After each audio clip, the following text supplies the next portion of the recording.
Do you want to sit? No. Do you want to sit?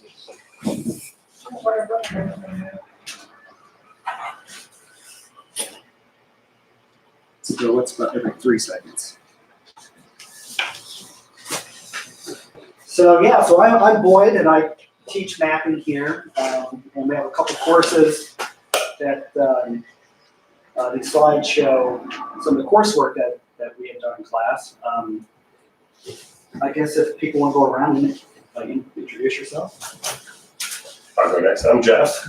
Jeff Levy. I work in geography as well. I teach a Geo 09 kind of intro to GIS class for undergraduates, and also what's right now a 365 special topics intro to GIS class that's just flavored more for public health data sets. I also work on a lot of GIS projects. I kind of help people around campus. Need some mapping assistance.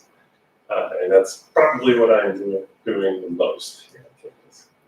I can vouch for Jeff's assistance, yeah, getting me through my first projects on GIS. Thank you. Anybody want to go? Kevin. Sure.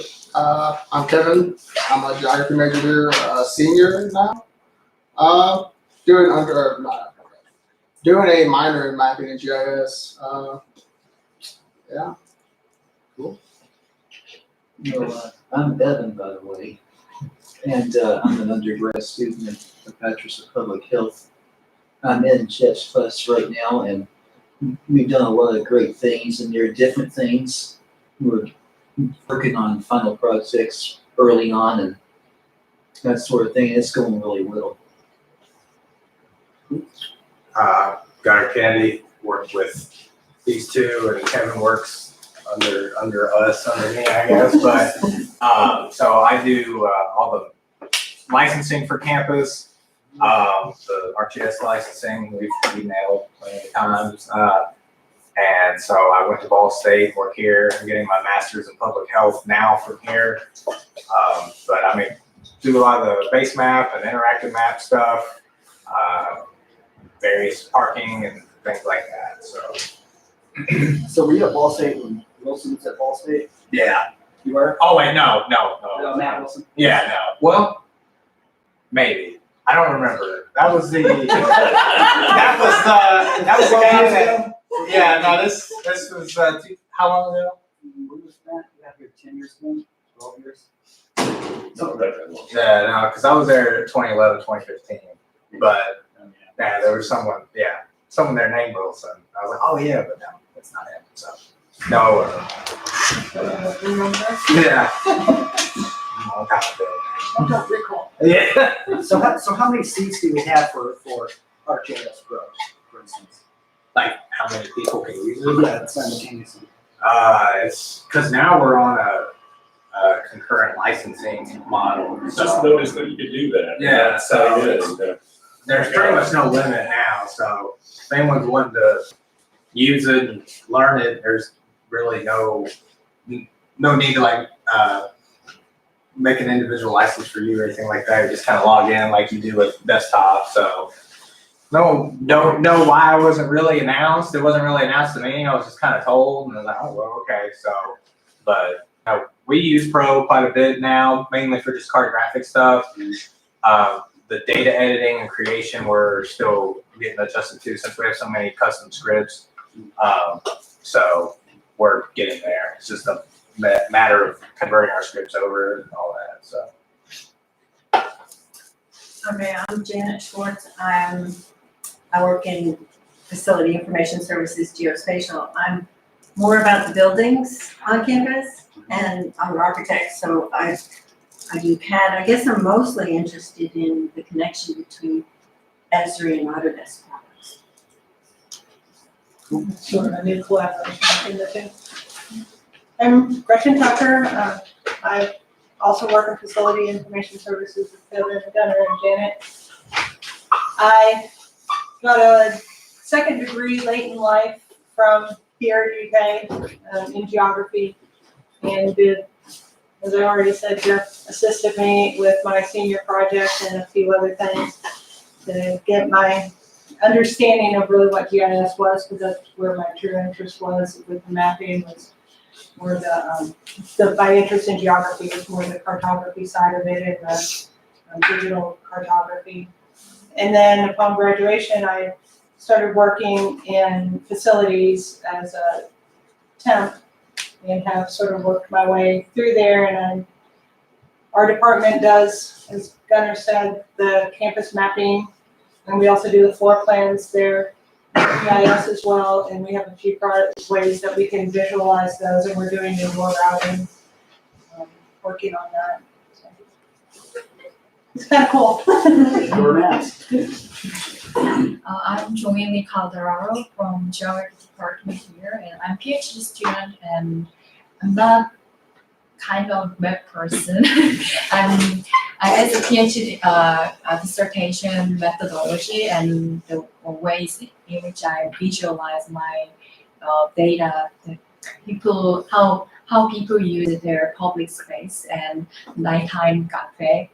So in Korea, in Seoul, there's a lot of 24-hour coffee shop, and I'm asking why they're coming cafe overnight and what is the meaning of their house, their home, or any other public spaces. So I use the GPS tracking as a methodology and ask people to open it, and then whenever they are stationary or feel different, then take a picture and make the waypoints there. And if there is nothing special, just tracking where they go. So I try to map out their time, space, geography, but I don't know yet how to present them nicely. So I just put my slide there, really basic raw data.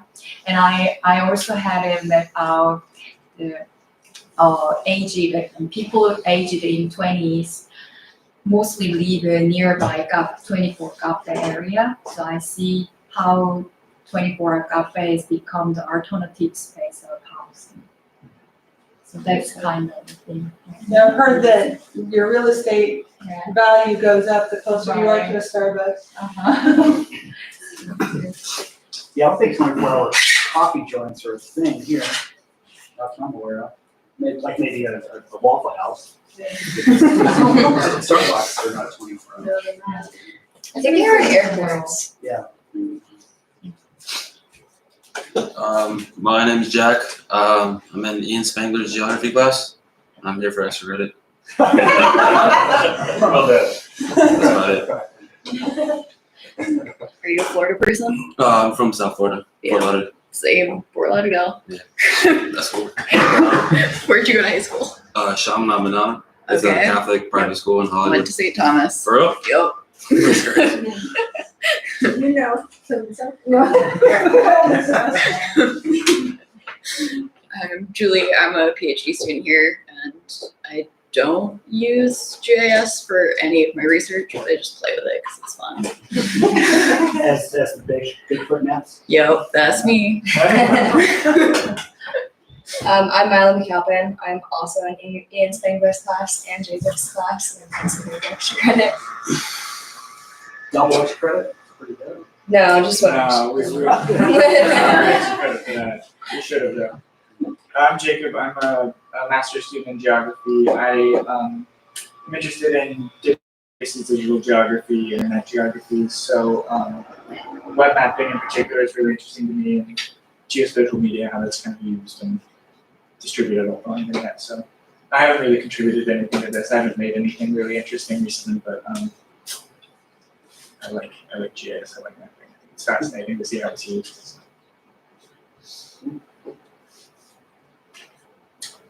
I'm Rich. Thanks to the boys for pulling this together, and Jeff as well. I'm faculty in the geography department. I'm primarily responsible for our online program, Evacu Plan, which focuses on web-based web cartography and web-based GIS stuff. So I spend most of my time trying to keep pace with the cutting edge of tools and find examples and work backwards from there in the lessons and share the information. Exciting world, just can't snooze for very long. Yeah. Yeah. But the old tools still work, like for example, Esri. So when will ARC desktop be sunset? Have they said anything? It changes, because 10.6 was supposed to be the last one, I thought. They're going to 10.8, I mean, we're on 10.7 now, so. I think it's something like 6 to 9 years, or something like that, but I don't know if it'll ever truly die. But that's what I've read, but it changes all the time. It's because people raise their voice about something, so. It's been a workhorse, ArcMap 10 especially. Yeah, But yeah, it's like Python, so it's the Python 2.7 that's really the problem. yeah, and you can go into like what the what the programming too behind it, where desktop only uses, you can have a quad core computer, it only uses one core, so that's why it's slow. I mean, Pro is cool. I really like Pro, but again, it's a learning curve just because I've been so used to the desktop layout, and then Pro has just like Microsoft Office has ribbons and all that stuff. So, but But they were clever because they named it, they put Pro in the name, and they realized it'd be too hard to say ArcGIS Pro all the time. You just say Pro. Hey, fire up Pro. But, yeah, so this is basically, you guys help, we got more of these. Coffee and hot water. If they don't have to soda, we have good.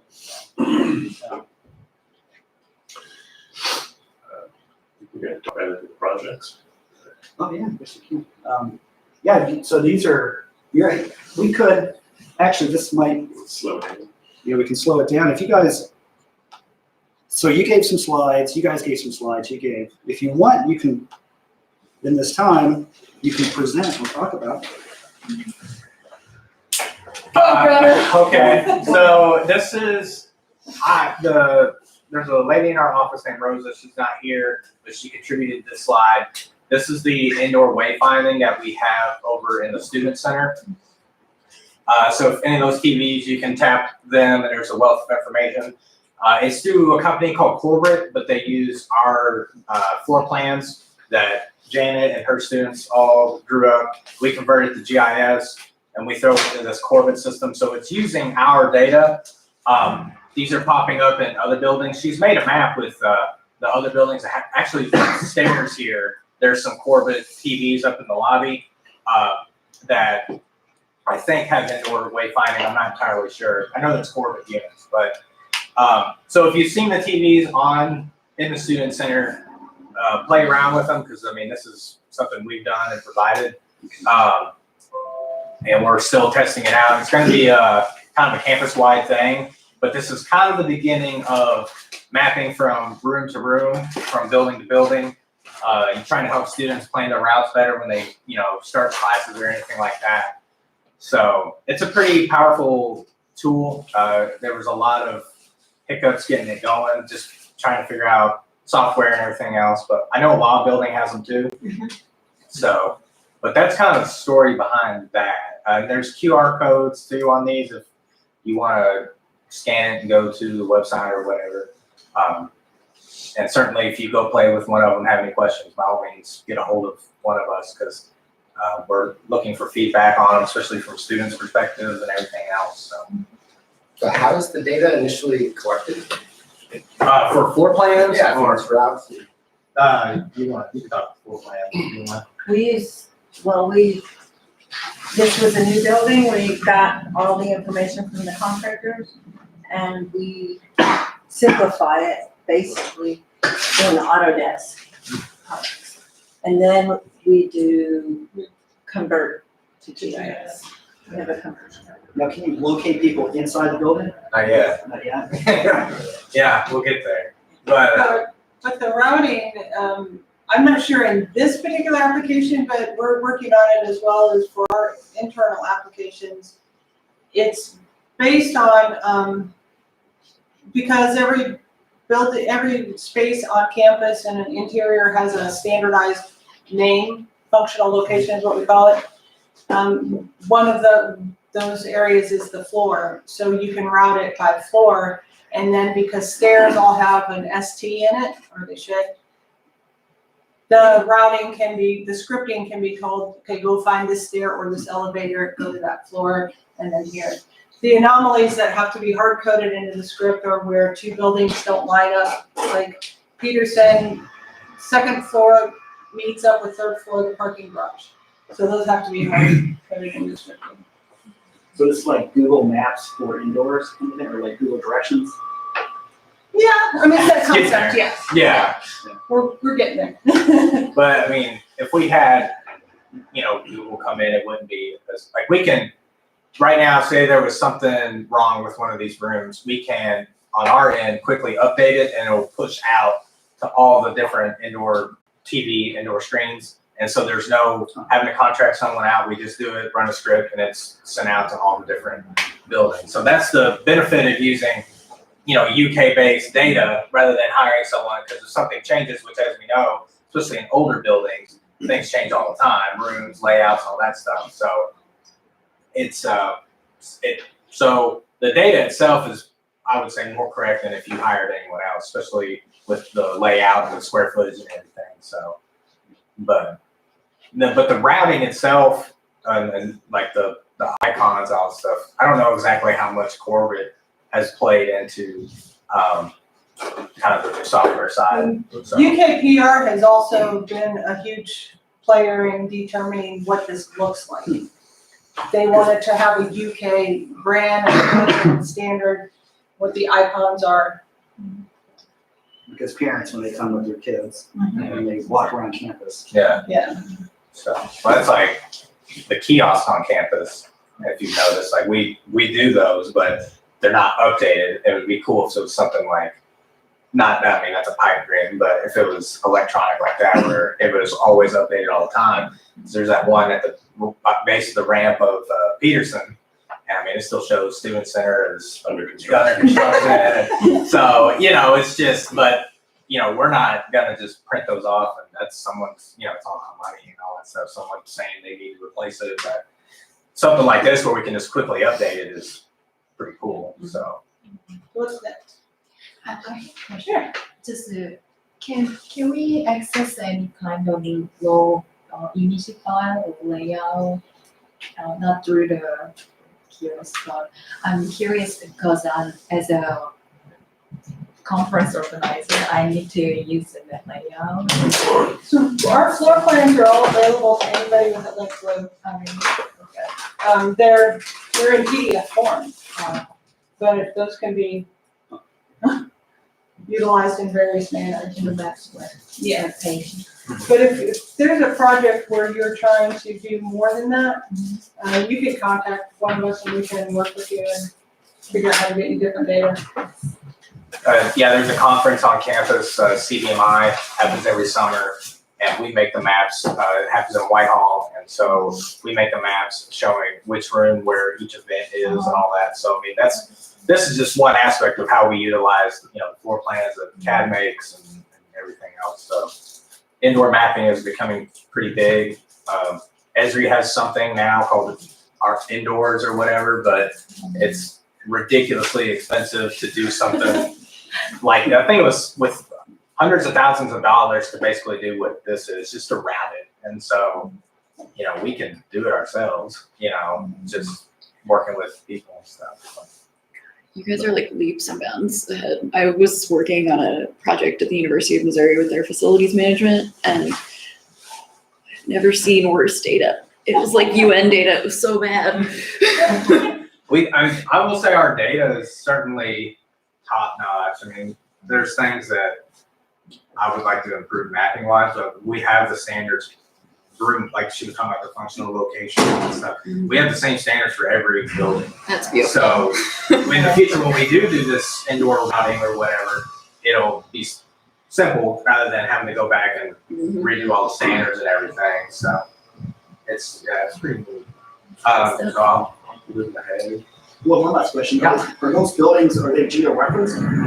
So you actually can get coordinates inside the building? Yeah, so we have unprojected and we have projected. So we have every building that's just kind of stacked on top of itself, just out in the middle of the ocean and off of the coast of Africa or whatever it is. And then we have a map. I don't know what it's the band faster. Yeah. I don't know what the login credentials are if you have to get special access, but there's. It's on the Chieflet map now. Oh, okay. Yeah. So I can send you a link, but we have it to where you can go from building to building and see for each building. So, which is again is leading to that routing from root to root. Most buildings, yeah. We don't have every floor plan. That's based on what I call it politics or whatever, but some. It's based on funding. Yeah. Who you have to pay to play. So, And there's a few departments that don't. And a similar route to different floors that doesn't have like an elevation attribute, that would have this floor attribute probably to distinguish like the same hallway. So how's that? We have level, yeah. Every functional location has the floor in it, so Yeah. you know, but, and most corridors are on a century number, so. Every fall, the transportation does a bicycle count on campus, utilizing iPads and collector. So the lady in our office, Jessica, who does this, she's not here. She can talk more about it, but this is the dashboard that comes from that data. I don't know how many of you use ArcGIS Online or Collector any, but this is updated live. We can watch the points coming in with people with iPads, dropping points at bike racks and putting the amount like of bikes there, or the amount of racks and everything else. So we've started using Collector quite a bit. I know grounds department likes to use it. Utilities is using it on campus, and with transportation as well. It's pretty powerful. We've been switching to web apps, utilizing this Collector data as well. But it's pretty neat. So 1105, the top left one, that's the data. Then the one next to it to the right is 1125. And you can see kind of that pie chart is updating with data as it goes along. So those are people in the field with Collector, and they're like counting bike racks. Yeah. And you're counting cyclists? Bikes. yeah, Mike's parked at Okay. the bike rack. yeah. I got you. I've noticed the e-scooters on there too, like Yeah. would you all do anything with those two more than bicycles?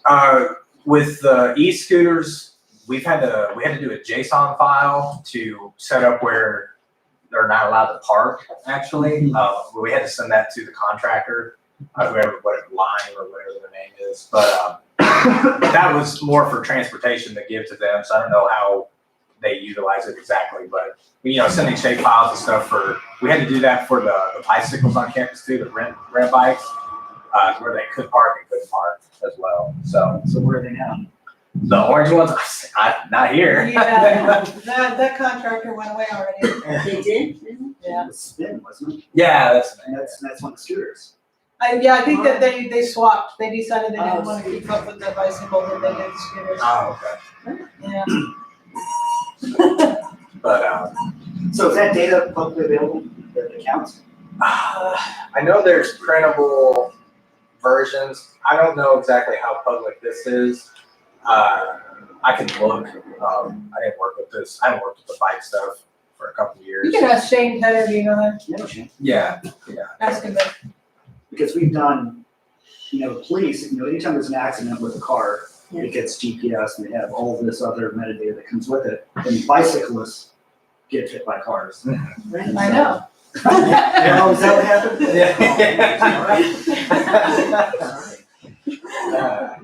Well, you weren't up to smile. Now, like it's back then. So I'll just kind of blow through this one. This is just, so the routing we have on the interactive map. I don't know if any of you have clicked on a building and tried to route to another building on campus using our map, but this is the kind of the data behind it. This is also the ADA information for campus. The red dots on there are stairs, and then the purple A is an automatic door. The white circle with an M is a manual door. There's also handicap parking as well. So this is how we go through and route from building to building. It's just a transportation network. It was built before I got here, but I maintain and manage it now. But so we send students like Kevin out to measure doors, measure ramps. When the new building comes in, they have to, yeah. There's a 17-page standards that I think it's 17, maybe more. It's a lot. Yeah, so, no. We need students, by the way. We Yeah. always need students. Yeah, ADA standards of what makes a door ADA compliant. But with the transportation network, we can make it avoid stairs. So if someone needs to know an ADA accessible route, they can, it can make that route. It avoids stairs, avoid curb cuts, and stuff like that. So, and then this is just a map I made for a ratings agency tour we have coming up. But those buildings there, I just mainly put this on here to show that these buildings are drawn by students. We use a mixture of aerial pictometry to get like oblique images and measuring using pictometry tools. And we also have started utilizing the CAD documents more, construction documents to get proper heights and everything else. But I mean, we have students who aren't architects, who aren't geographers, who work for us, who draw this. So what? Yeah, it's QK students. So Art like oh no, Any major. yeah, we've had just a hodgepodge of And this is, background. underneath here is the base map is in GIS database. So it's kind of mixing a bunch of layers of data sets together. Yeah, all that is GIS. So, but again, we're utilizing a lot of different sources for data to get it all drawn. So, but I think that's this Evacu Plan is another example of indoor data. We use the floor plans. These aren't projected, but use floor plan, and then we work with the fire marshal who's trying to go through and update all the buildings on campus. And we plot points for, he goes in with iPad with collector, plots points for what building's a storm, or what room's a storm shelter, where alarms are, where fire extinguishers are, all that stuff. And then we make routes from that. You can see in the bottom right one of the routes. So, but yeah, that's just another example. So, but I can hand this off to whoever wants to go next. Yeah. I think, did you want to present? That's pretty much what I already mentioned. Yeah.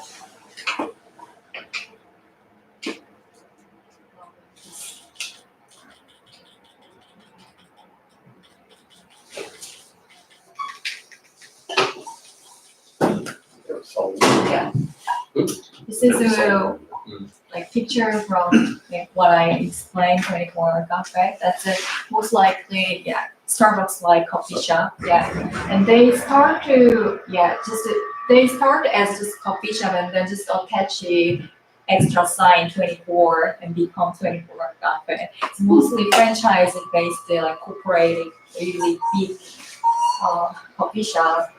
And this is the map shows the population distribution, and in general, it shows the if you compare in a different age, most 24-hour cafes are nearby the place where people aged in 20s or early 30s live in. So I associate it, and also I got the 200 survey from the random customers, and they live nearby their house in 5 minutes or so, or either they live really far away from that space because of high rent fee. So they live outside of Seoul, it's a suburban. So commuting time is very long. So this is one of the GPS tracking that I got, and I asked my researchers to make the checkpoint and take a picture if they like. And what I was interested in was this is a part of a few pictures from like what it means home. So why I asked why you took picture like a portion, like all. And she said our house is so tiny and it's embarrassed. And so my research is focused on their embodied or corporeal experience that they don't really describe. So based on what they want to represent to others, I kind of get assume. Yeah. So I associate this picture and the map together, and I'm thinking how I can present in the GIS. In the program, and that's my assignment. And if you have any suggestion, let me know. Yeah. And so initially I show you this part, and her real family and their house is out of the Seoul. This is the border of Seoul, and it takes about 1 hour. And so she lives apart independently, just a very tiny room. And what I asked is for 5 days she check where she go, and when she go, the place she went was a gym and house, cafe. And very interesting thing is even when she visit home, real home, family home, she visit cafe. So basically every day she go to cafe, and 5 days and she go 5 other coffee shop. And the coffee shop is not necessarily one favorite coffee shop. It's just any kind of coffee shop. So it's not like attachment, but just like means of living in Seoul or big city. So I define this as a caffeinization. So not only growth of a cafescape, but also how cafe going itself become normalized in the daily life. And so I really focus on micro experience and try to show those like relations, the time, space, geography. But still, I don't know. One of the question is this map, the GPS data. I have a GPS shape files, and it's not like really accurate. Some part is just to turn off the GPS, and I heard that this is like I have to clean it, but I have to figure out how to do it. And I also wonder it's okay to. I feel like it's manipulation.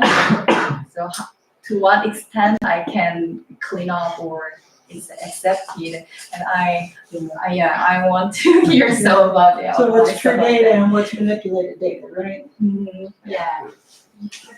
Thought about using like Z points, like essentially doing like time on a Z axis and then like location on your X and Y. Yeah. And then also have you considered like using the ArcGIS like storing mapping stuff? Which do we have like licenses for that? Like do you know? You could just make one. Yeah. You Like, don't need a license. You don't? Yeah, story map does not. Okay, interesting. And one of the data that I have is like the association between location of housing and the coffee shop, and I have almost like 200 data, and how I can like map out in a it can be bumper like so I have a like designated cafe, so either within the 5 minute like distance or here far away. So what I can think is only like bumper. Like Buffer? Yeah. Buffer. Buffer, Yeah, sorry. Buffer. Yeah. Then other than that I have no idea yet. And when we address that kind of association, do you have any things in your mind? What are the pins? Are those people? Yeah, she's the person when it's basically turn on every day, but whenever they think something is impressive or just emotionally provoking or just to wanna share, then they would change the scenery, then they mark it and show that. You can take pictures. Yeah. And that's geotag. Uh-huh. Yeah. So the pictures are from that kind of way. Waypoint has the pictures, and sometimes they leave a comments. lot of data. Yeah, how I present and what kind of genre or how I can share this data is always. And when I share this, do you think it's okay to like in terms of privacy? Sometimes if we become like online active mapping. Well, hopefully it's the people very- that are participating in the study sign something Right, and that yeah, they're aware that you're sharing. So that's fine. I think, Assignment, some kind of Yeah, identifier that, yeah, that masks their mhm, real identity or something. yes, right. If they're taking pictures of their home. Yeah, I would Yeah, not that's the share that. thing. Yeah. Thankfully, they kind of hide it. They just take picture like silly. but, I mean, you don't necessarily have to show every picture. Yeah, And mostly you're gonna probably be showing frequency and distance and, Mhm. trying to quantify how,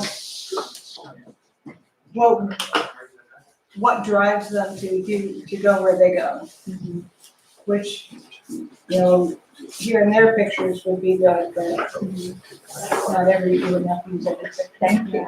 And I don't have like a lot of data actually because I had a 60 like semi-structured like in-depth interview and only 6 from 60 are actually agree with doing this. It's just the 6 tracking. So it's mostly more like analyzing this part is more showing and presenting some cases. So for them, it's still relevant or Yeah. No, it's so relevant.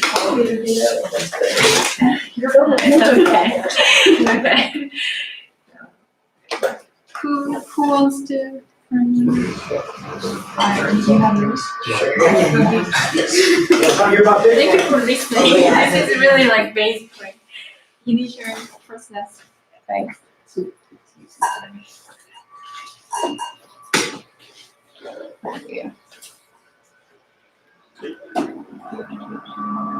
Wait, is this going backwards?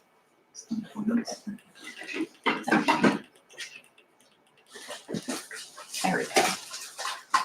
Wow, this like a little messed up, but it's cool. So I know we're all very concerned about finding Bigfoot. So there are so many like research entities that collect data on Bigfoot sightings. So this is just data from one source called the Bigfoot Research Organization. But I love playing with this data because it's really fun. And it's fun to try to find various correlations too. So my latest project is actually looking at Bigfoot sightings and 2016 election results. But anyway, well, I also like to run like correlations just on actual possible things to help find Bigfoot. But more people do not equal more Bigfoot sightings, meaning that even if you have a higher population in an area, you're not more likely to have more Bigfoot sightings. So that's an interesting finding because if you go to UFOs, that is very directly correlated. So if you've got more people in an area, you're going to have more UFO sightings. So methodologically, that means that you do have to wait for population with UFO sightings, but you don't with Bigfoot sightings. This is very serious stuff, guys. You're slightly more likely to see and report a Bigfoot if you're a place that has relatively high elevations. So what I did was look at the average elevation of a county and also the min and max elevation of every given county. And with the max elevation of a county, there is like a very slight correlation. I think it's like a 0.3 positive correlation. So if you've got like relatively high elevations in a place, you're probably more likely to find a Bigfoot. So if you guys are like going hunting on the weekend, go find a mountain or something. Lack of oxygen. That's probably helpful too. Bigfoot are also super prevalent in like the Pacific Northwest, in Florida, particularly North Florida, but also like Southwest Florida, which nobody lives in Southwest Florida anyway. But also in the Great Lakes region. So the obvious conclusion is that Bigfoot really like large bodies of water, like oceans and the Great Lakes. Or maybe states that have legal recreational marijuana. This very well could be true. I have one question, like one part of Minnesota has larger than like Michigan and Wisconsin does. Like is around Duluth, does that have more foresty areas and that sort of thing? That's something that I am trying to play with, but I keep crashing QGIS before I can really? move to any Yeah, I was gonna ask that question. Doing national level stuff is not good on your little Mac. And so for UFOs, they actually prefer the Great Plains and Rocky Mountain states. So what this map is showing is the really dark spots are where you see the most UFO sightings per capita. And so you can see that there's like a pretty high concentration down in the Great Plains, kind of Rocky Mountains areas, and there's literally nothing on the East Coast. So if you're looking for UFOs, like stay away from the East Coast, but also if you're like terrified of them, like stay on the East Coast. So maybe if there's also an alien invasion happening, you want to be on the East Coast. So, lessons. But not in Maine. Well, Maine's got its own UFO issues. Yes. If you're into both cryptids and UFOs, Washington State is your mecca because they have a higher amount of UFO sightings per capita and a high amount of Bigfoot sightings just writ large. So y'all really into that, go to Washington. Also probably where you can find some weed. So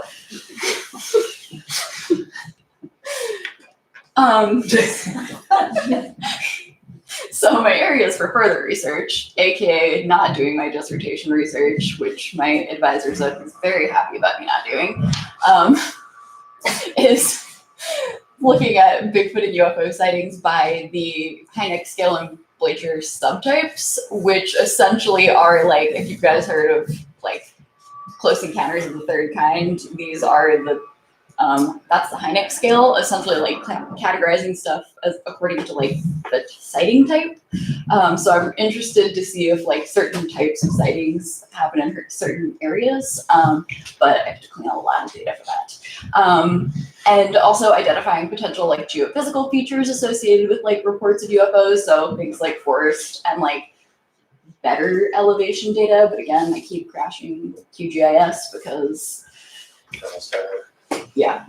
Seemed like that was a dark spot on the UFO. Devil's Tower. Yeah, that's where Close Encounters Oh, was shot. Yes. So yeah, if you want to figure out where Bigfoot and aliens are, probably don't use your MacBook Pro to do that. But anyway, yeah. Any questions? So what government agency maintains this database? So the UFO data is from,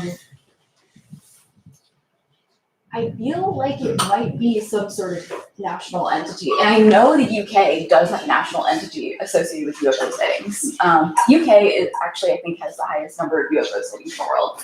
They love UFOs in the UK. But the Bigfoot research organization's a national level one, but they also have like local ones. So I did some good qualitative research earlier this semester going to CryptidCon it was here in Lexington this year. It was in Frankfurt last year.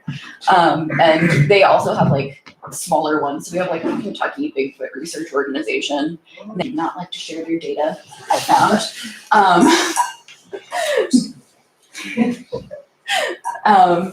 And yeah, so they've got like lots of state-centric ones. They also have a feminist Bigfoot research organization that's run by all women.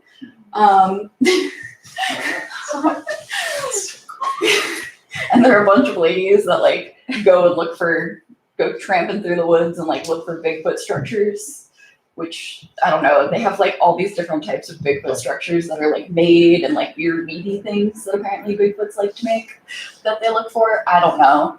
It's fascinating stuff. Yeah. Any more questions? Cool. Anyone else want to go?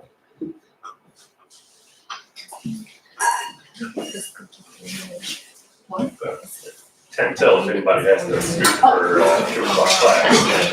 Go for it. I want So hungry. Okay. Thank you. It's 10 till. No kidding. No, when you're having fun, it just goes nice. Yeah. Guys, so I have. I'm sorry that this. Projects, developing topics next spring. I don't know, most of the program. Is it really? Oh, well, I mean, She has, I've been here over 10 years. Oh, okay. Well, it's changed very much since. Yeah, it's really, yes, it's done, it's done. No, it's